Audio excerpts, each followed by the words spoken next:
والسلام على رسول الله صلى الله عليه وسلم. اللهم علمنا ما ينفعنا وانفعنا بما علمتنا وزدنا علما. Advance in well, inshallah. Last time we spoke about a very important topic, which was the marriage of, when we focused actually on the marriage of Ali radiallahu anhu to Fatima. We refuted some of the allegations that are used by liberals to negate some of the aspects of the Sharia, such as polygyny, such as Ali's status, right? Of course, there's so much attacks on these Sahabas, we have the Shia as well, that we have to be aware of what they say about Ali. So there's a lot to unpack. There's a lot to unpack from the relationship of Ali radiallahu anhu with Fatima radiallahu anha, because obviously they were like some of the best people, and Fatima is literally one of the greatest women that ever existed in this world, not even in the time of the Prophet ﷺ only. He is up there after her mother, Khadija radiallahu anha. And we know Khadija is one of the greatest women that ever lived. Okay? It's important to understand these, brothers and sisters, so we know how to deal with the attacks and the liberalization of Islam, our traditional fiqh and traditional way of looking at Islam versus modernism and reinterpretations. And we know the reinterpretations are done usually for what? They are done for political reasons, political correctness. Okay. Now, while we don't like to get into politics, that's not the issue. I'm talking about political correctness from the sense that, well, the non-Muslims don't like something, therefore we have to change things. Okay.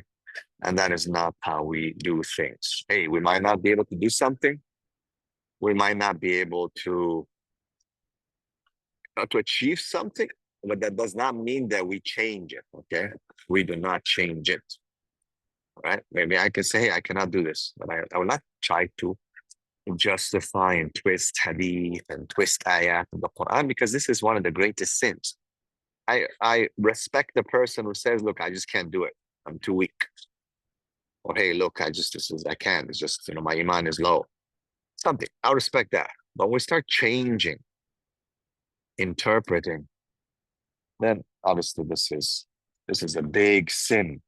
It's one of the greatest sins that a person can do. As the Prophet sallallahu alaihi wasallam said, that whoever lies against me, let them seek their place in hellfire. Let them seek their place in hellfire. May Allah protect us from that. So, Fatima was just a great, exceptional example in American life, the excellent leadership, the neighbors, lectures, all that. As a mother, as a mother as well, like Hassan was saying. But she was also very, very strong in performing good deeds. So she was praying a lot. Of course, she was following the example of the Prophet. Now, there's one point I want to address here. There's a lot of women sometimes when they have children, and so I'm busy, I cannot, pray. Sometimes I delay my prayer. No. No one comes before your fard. No, not your husband, not your children. No one comes before your fard. No one. Okay? It's very important to understand. So there's no excuse. When the salat time comes in, have it on your phone, 5 daily prayers, the adhan. Okay, the prayer entered, khalas. Go make wudu. Take your prayer clothes. Probably takes about 5-7 minutes. Do everything. Khalas, finish. You can get back to your children. Khalas. That's it. But we do not delay, especially, or forget, or not do them. Some people don't even do them. And they think, yeah, so busy, and Allah will understand or not. Well, I don't know about that. I mean, I can't say anything because I just leave it up to Allah subhanahu wa ta'ala, but definitely it's not a valid excuse. Okay? No, she obviously would fast. She would do a lot of great deeds. She would do, even though she's so busy. Okay, even though she's so busy, she would do all these things for the sake of Allah. Let's go down. Spent a great deal of her efforts in the and her wealthness in the path of Allah. We know that even as a daughter, as a young girl, she used to really help the Prophet ﷺ. She saw him being ridiculed. She saw him being dishonored. She saw him in the lowest of the lowest in front of Quraysh. And she always stood by his side. It was just a special, beautiful relationship between the Prophet ﷺ and Fatima radiallahu anha. And that's how she became a role model for all Muslim women. Aisha radiallahu anha, she said, I've never seen anyone who is like the messenger of Allah in speech and walk than Fatima. Look at that, subhanAllah. Okay? Then Fatima. She also said, I've never seen anyone more virtuous than Fatima. Whenever Fatima visited, she would hold her hand, sit beside her, welcome her in the most beautiful manner. I think I told you that the only kind of examples that we have of him ever standing up for someone, if I go to, would be towards Fatima. In general, he did not allow men to stand up for each other in respect. Okay? So this was who was Fatima in the million. She's a woman. She's a daughter. She has duties. She was just the most amazing. Now, let's go down. The three axes. In the course of studying the life of Fatima radiallahu anha, we can see her life revolves around three axes, like an X, Y, and Z axis. Number one, Islam and Iman, 100%. This takes precedence in everything. Okay? Fatherhood, motherhood, and brotherhood. Okay? And then number three, family. Let's see what he means by fatherhood, motherhood, and brotherhood, and family. Why is that? Are they separated? Because they seem to be the same, but let's see. So one, Fatima opened her eyes to the life, started understanding things when her father was being commissioned as a prophet. She was just 5-year-old when the first revelation came to her. Okay? She opened her eyes to a new world, the life, as opposed to the life of the Quraysh, the Arabs. Right? She embraced Iman at a very early age. She learned Quran, and she learned adab from the Prophet ﷺ himself, her father. So imagine what kind of beautiful, beautiful relationship they would have had. Okay, let's go down.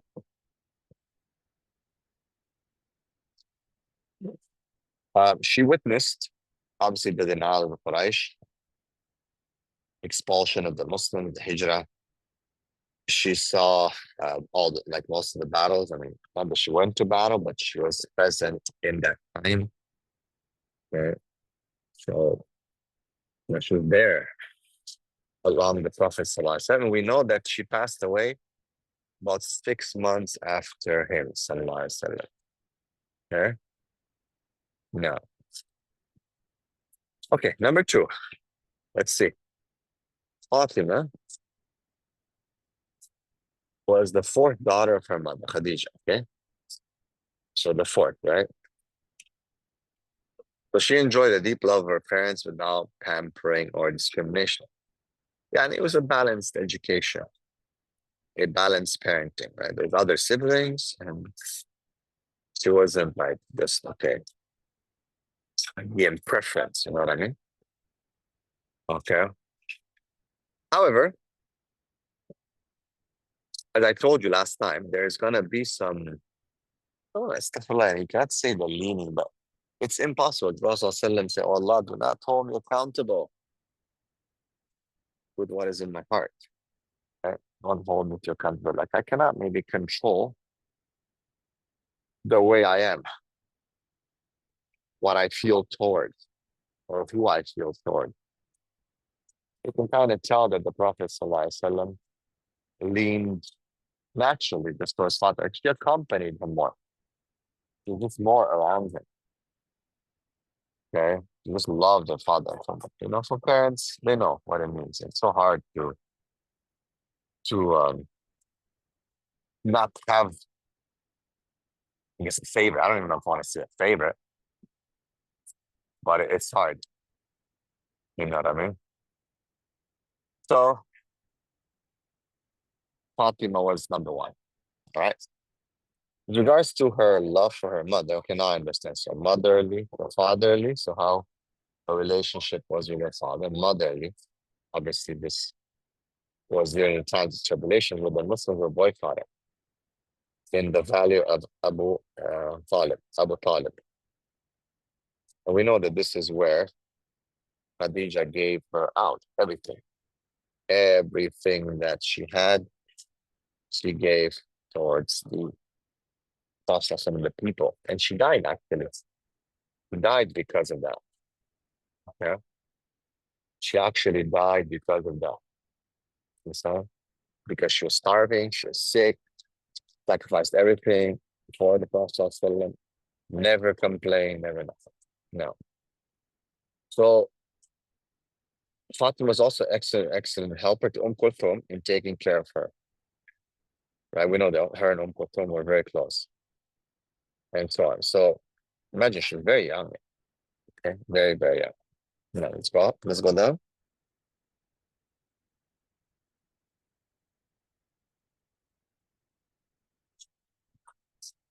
When Khadija radiallahu anha died, there was obviously a huge impact on the community. Huge. So Fatima felt that deep injury in her heart. Obviously, her mother. This is very daughters are very, very close to their mother. Okay? But the Prophet ﷺ, you know, gave a love and affection. Of course, the cannot do what a mother does. Impossible. Cannot give the same amount of love that the mother does. It's really, really something that some men don't understand. But everything happened. All these events molded her in a way that obviously reflected the matrimonial home. Of course, childhood and education, parenting is so important. It can either be trauma bound or it can be experience bound. It also depends on how you look at things. Because if you look at Fatima radiallahu anha, you can kind of say that a lot of trauma there. And she saw her father being disrespected. She saw people dying, Sahaba, a lot of sadness. Now you can, based on today's, I guess, armchair psychologist, she would be traumatized. And she should be a horrible wife and maybe even weird. But no. Why? Because all the all the trauma, the problems that she went through was balanced with love from the Prophet ﷺ, from Khadija. Understand? There was a lot of love. Also, because there was lessons in these traumas. That's how we all have to look at life as well, brothers and sisters. You yourself, when there's stress and when there's problems, I need you to think of, okay, so how can I become better from this situation? How can I become better from this condition? Can I become better? Can I be a better person? Can I do this? Or do I cry for myself that, oh my God, I'm trauma patient? Justify all the traumas that I have in my life based on that. As you can see on social media today, it is the latter, right? People continue to blame everything. Oh, it's my dad, he didn't love me. Oh, I saw this and that. Oh, we had to migrate from a country to another. It was so difficult. Okay, there's more difficult things than you. Nothing, not to mention, all right, Palestinian brothers and sisters now. Okay, if anyone will have post-traumatic stress disorder, you know, this doesn't take like long to kick in. They should all have it now. MashaAllah, because they have subjective. They have a way that they see the world with the qadr of Allah. That's why most people who suffer from trauma have no understanding of qadr, or very little. I'm not going to say no understanding, but very little. Very little. Okay? No. So all these things got together and made this amazing woman. Her husband fully deserves to be loved, obeyed, and served. Now, these three words, wow, that could trigger a lot of women today, sadly. So loved, okay, maybe go that fine. Obeyed, oh, served, oh. It's a bit of a problem. People might get upset from these words. But she never annoyed Ali. Yes, they got into some trouble. Yes, they argued sometimes, but who doesn't? Okay. But she bore the difficulties of livelihood. She took excellent care of Hassan, Hussein, Zainab, and Kulthum. Okay. As for Hassan, he inherited from her the deliberate wisdom, deep faith, truthfulness of man, cunning of the adornments of the world, and satisfaction of the great Lord, and is with Allah. I'm sure you know that with Hassan, who stopped the fitna of the Khilafah, because he just said, Khalas, I'm not going to claim it, I'll just let it go. Okay, I'll just let it go. And actually, that's why the Shia, they don't like this point in history. They don't focus so much on Hassan. I'm not saying they don't love him, I don't. But it's mostly towards Hussein, yeah. Everything is to do with Hussein. Husseinis. They even call themselves Husseinis. Right? I even heard recently there was a lecture where one guy was saying that when the Ark of Noah salam, was riding the waves, that the sea calmed down at some point. And Musa salam asked Allah, the angel, like, why? And then he said that this is Karbala. Just a bunch of funny things that happen.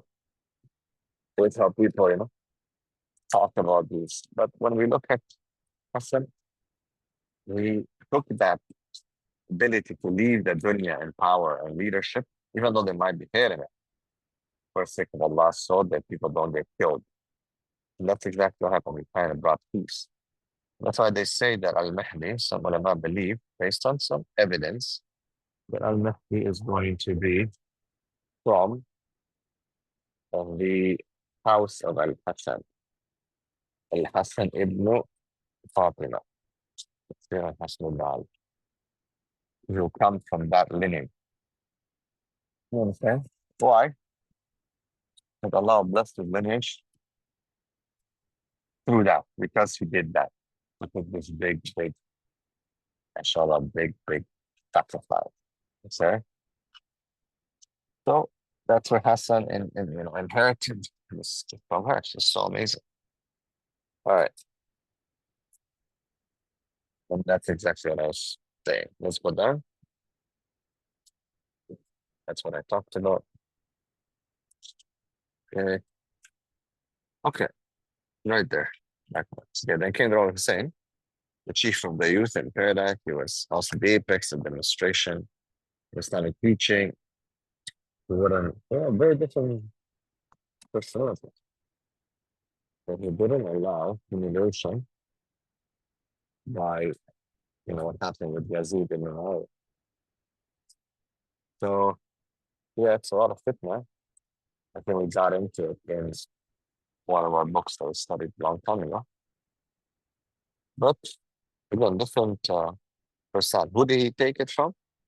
I think Hussein was more like Ali. Okay, I think Hussein was more like Ali. Ali was more of a sacrifice leader, fighter. He wouldn't, he just wouldn't stop. Excellent. That's how it is with different personalities. They complete each other. It doesn't mean that everyone has to be like Ali or like Khalid or like Hamza, Omar. No? So Hussein was like Ali. Hassan was more like Fatima. Okay? And yeah, when you do the chain Shahada in Allah's path, And both of them, alhamdulillah, one made peace and stopped people from being killed, and one made war. And that people died, but they died as shaheeds. Okay.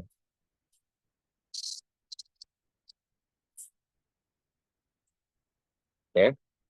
So let's look at Zainab. So these are also sometimes when we talk about Hassan and Hussein and Fatima, we don't talk about the other children. They had other children.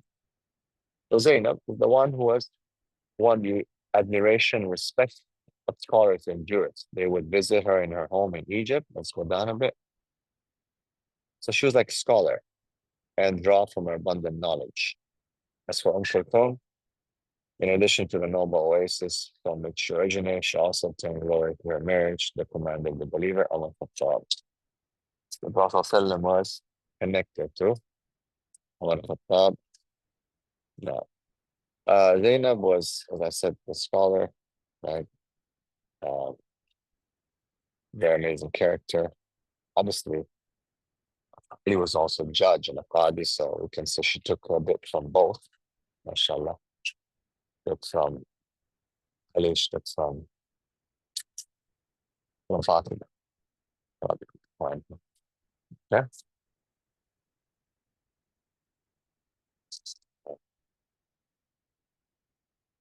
All right. Let's go down.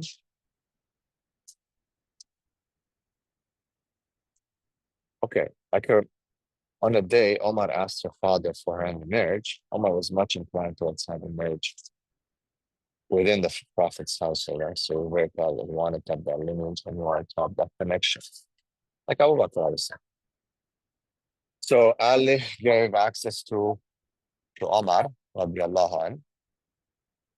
Ali gave access, Ali gave ceded to Omar the man and gave him for marriage to him. So imagine right now, like there's a big difference, right? So we know that Ali is younger than the Prophet ﷺ. Omar is a little bit younger than him, but a lot younger than the Prophet ﷺ. He married, so his daughter was very young when she got married to Omar. So Omar would have been quite old. Okay. And she did born children, and she was an excellent righteous wife. Don't know the age. If I were to maybe estimate, we're talking about, yeah, there's a big difference between them. Maybe could be 15 years, 20 years. So you got Hassan Hussein, Zainab, Kulthum. Okay, these are four. Okay, these are four. Allah be pleased with all of them. Now, let's go down. Okay, the hardest and more difficult separation, and I think this is the leaving of the Prophet and the death of the Prophet from his dunya. As I said, Fatima, she survived him about 6 months. The Prophet performed his at Hajj, established the pillars, perfected the deen. اليوم أكملت لكم دينكم أتممت عليكم نعمتي ورضيت لكم الإسلام دينا. Very important. And Sahabas who had understanding, Ibn Umar, Abdullah ibn Abbas, many knew that this tafsir of this ayah is basically an indication of the departure of the Prophet ﷺ. It's a departure. That's basically what it meant. It's about.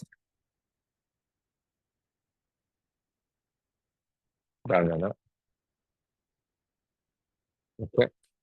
Prophet fell ill.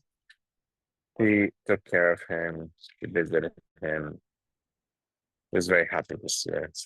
He took her hand, kept her on her side, drew her near to himself, and told her something in confidence that made her cry. Again, told her another secret that made her smile. Aisha said, I've never seen a day with joy and close to sorrow as I've seen today. I wanted to know the reasons. I asked Fatima to tell me what made her cry and smile, but she said, I cannot reveal the secret of the Prophet. But after the Prophet died, Aisha asked Fatima to tell her again. She says, now I can tell you. He told me that Angel Gabriel used to revise the Quran with me once every year. But this year he did it twice.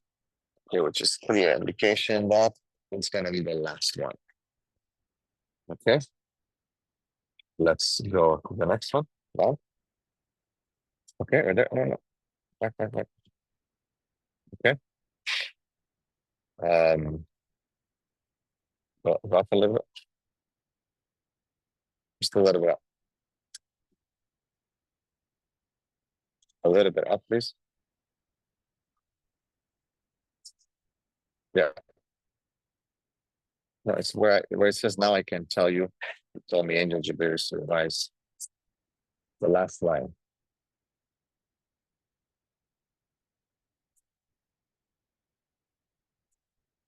The last line. I can't see on my phone. That's why I need to move it up a bit. Please.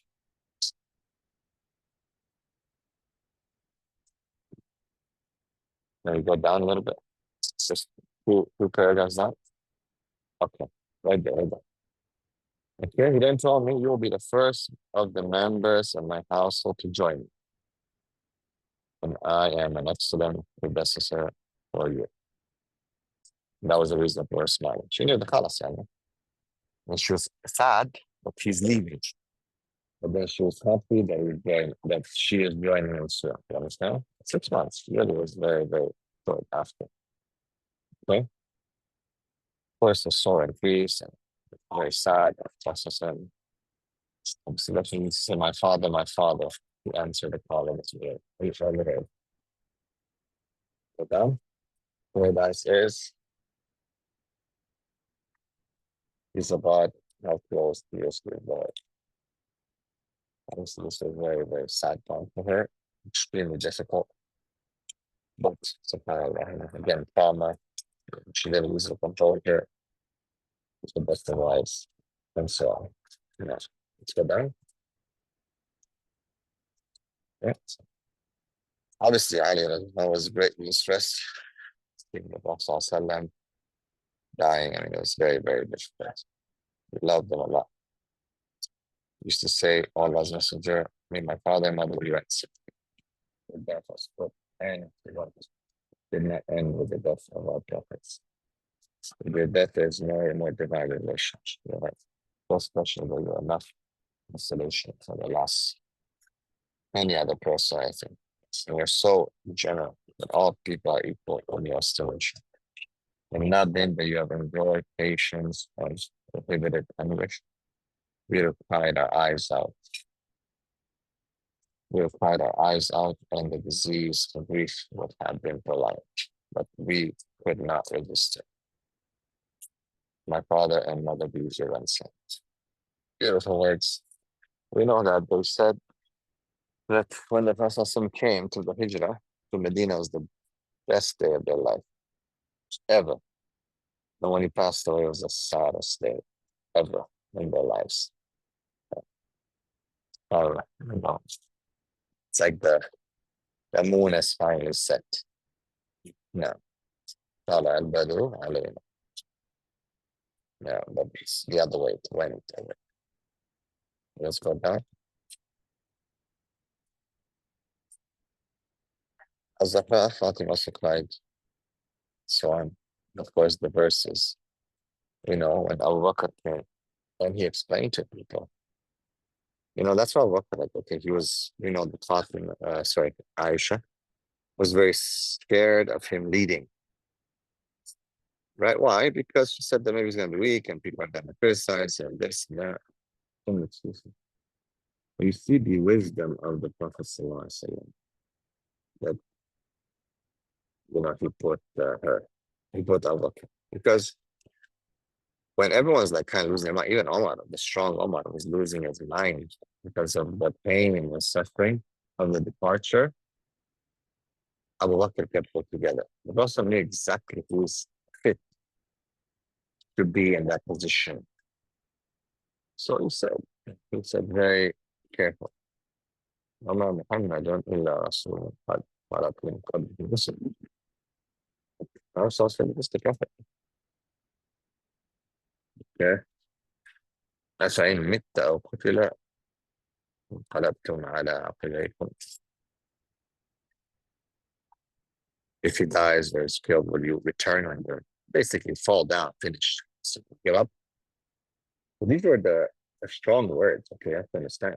Imagine you would expect some words of comfort and oh, he was the best and okay, guys, don't worry, you'll meet him and blah blah. No, it was very very strict. It was very very strict. This is where you see the truth, guys. Okay? I always make this point. I always make this point that that's how we know the truth, even when we look at these kind of incidents where human beings would react so much different. Human beings would try to say something. Oh, the prophet did this. It was about consolation. There was some consolation to the believers. No, it was like, no, this is the truth. That's how the truth is. And that's it. There's no consolation. Okay. And I think this is the miracle. It's amazing. Man. Let's go back. And in chapter 21, verse 34, and we did not grant anyone before you immortality. Every soul will go. Yes, with prophets, the sunnah is that the angel comes and takes permission first. Doesn't just come how it can come to us anytime. Right? But not with prophets. They have to take permission. Okay, let's go to her passing. Okay, her death. Prophet doing about Fatima. Glad tiding. That will be the first one to join it. Okay. Days passed by, took care of her home, all the affairs, husband, and so on. So then, for about 6 months, she was taken ill and joined her father. She just got sick and just simply just passed away. Okay, her pure soul departed this Lord, where it met the soul of her father, mother, and sister, inshallah. The Illiyin, the company of the soul, the prophets. It's the pain of the Saliheen, like something like Rafiqa, in the book, companion. Okay. So this was popular. Yeah, go down,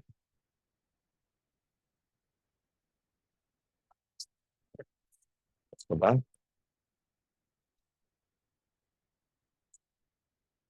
Ali and her uncle performed the funeral prayers on her, and she was buried in Baqi, and she's the ninth period of Ramadan.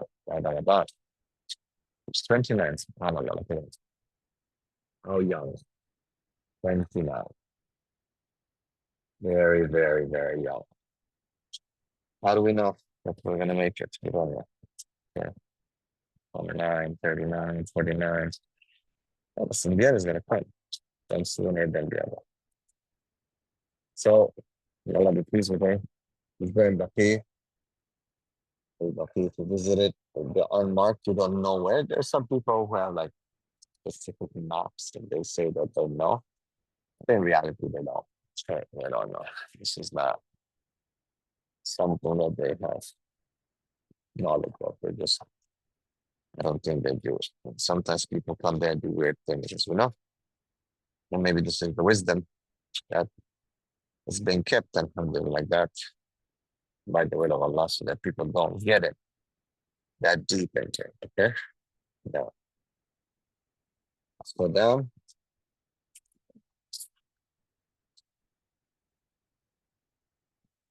Down there. We can skip this and go to the next section.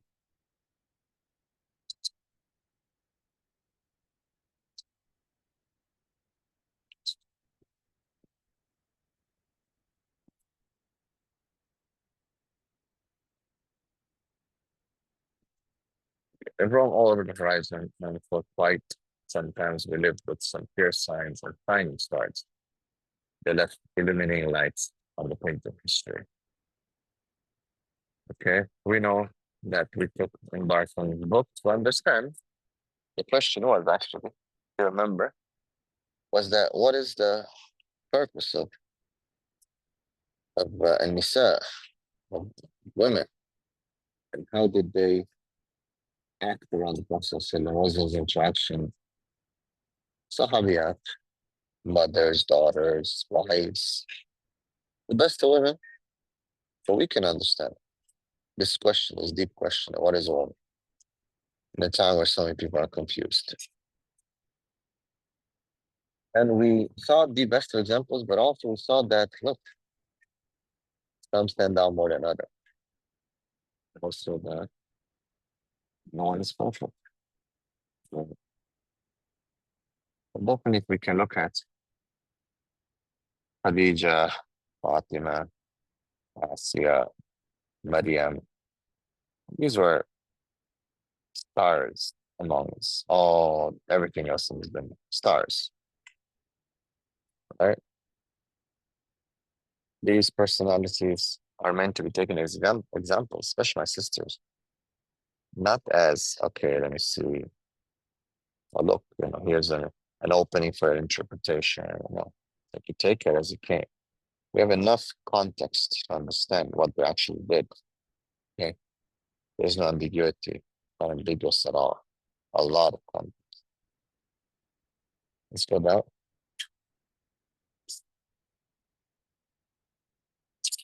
Yeah, I mean, the illusion of this age which we live has kind of blocked our hearts and minds. It brought our visions, our sights, and made us all elements of this. Like, we're not understanding the straight path. And we have to admit it. Like, that's the first thing to learning, is that we need to somehow understand and admit as to where you are. Okay. Maybe I cannot fully comprehend. Maybe I have a weakness in this and that, but I don't want to switch and change things. It really, really destroys our iman. We need to stick truthfully to these examples. Okay. And try to follow them, whether it's politically correct or not. Whether we agree our Walt Disney condition line agrees or not. We all grew up to that type of time. Okay, then what we understood about women are real women are. It was Barbie, there was the princesses in Walt Disney. Right, that's pretty much it. If our mothers were not strong and good, or community is not strong, then we kind of were left only with that and actresses and singers.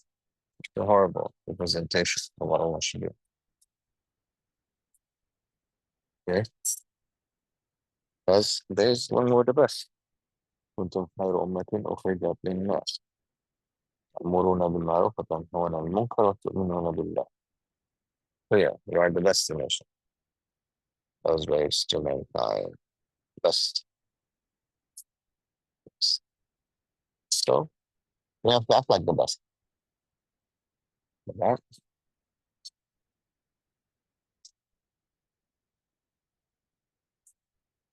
We want Iman.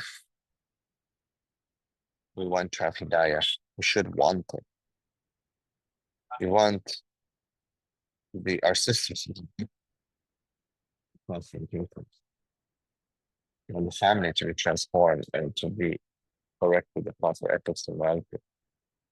Not from what people try to show.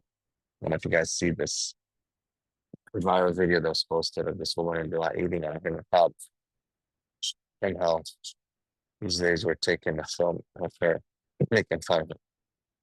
But it's their fault, yeah, to be honest. They allowed for these things to go to the level.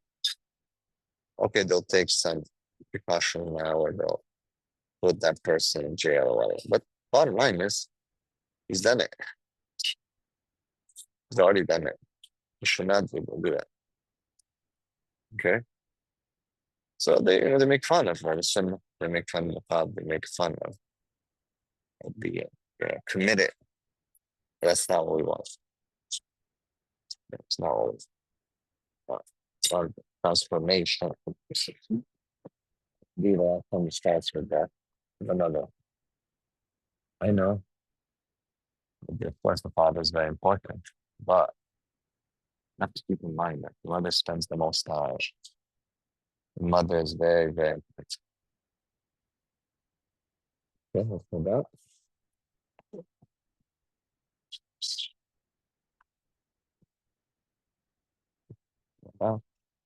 So we want a woman who is not deviating or causing temptations with men, who is not authoritative, crude, or abstinent, who is far from slandering, idle talk, and foolishness. Who takes from the women the Nisa around the Prophet ﷺ as the role model. Allah, you are the giver of guidance, helper, and the protector of God.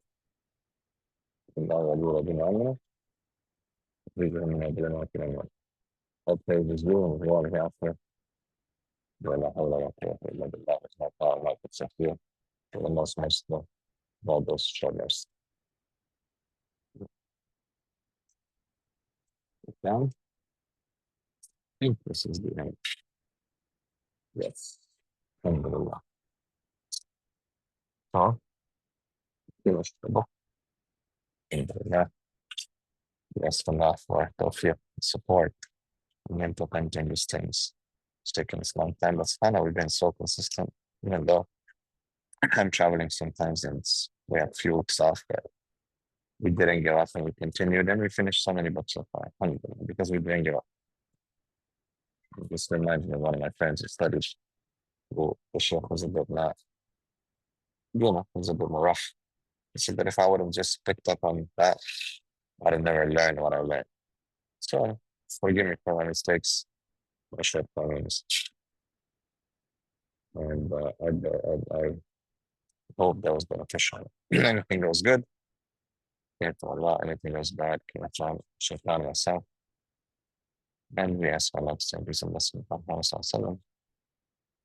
And inshallah, if you have any questions or thought that we can spend, I might see you guys inshallah in Malaysia next week. If we have time to, I'll be there for a week.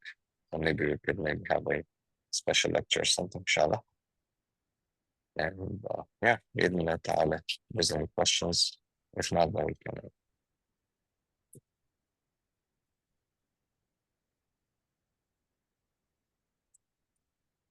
يا سارة جزاك خيرا.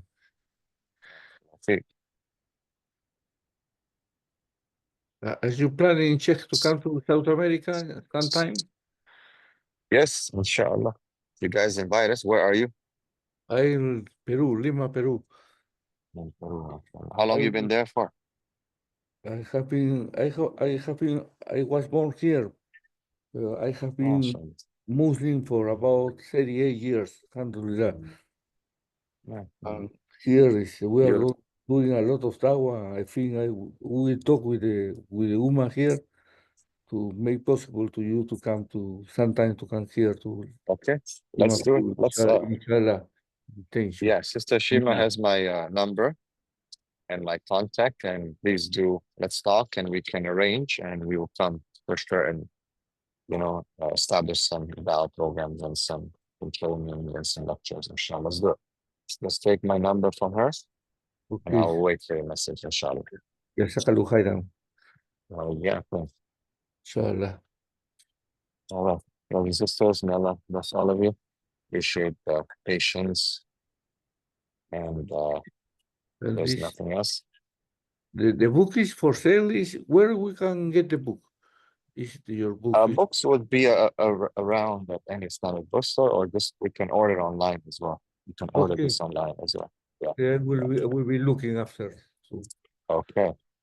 Sounds good. Sounds good. The hard copy of the book. Okay. Inshallah. Inshallah. Okay, Sister Shima, we'll talk, inshallah. جزاكم خيرا. Okay, guys. بحمدك أشهد أن لا إله إلا أنت أستغفرك وأتوب إليك. السلام عليكم ورحمة الله وبركاته. وعليكم السلام ورحمة الله وبركاته. بارك الله فيك. بارك الله فيك.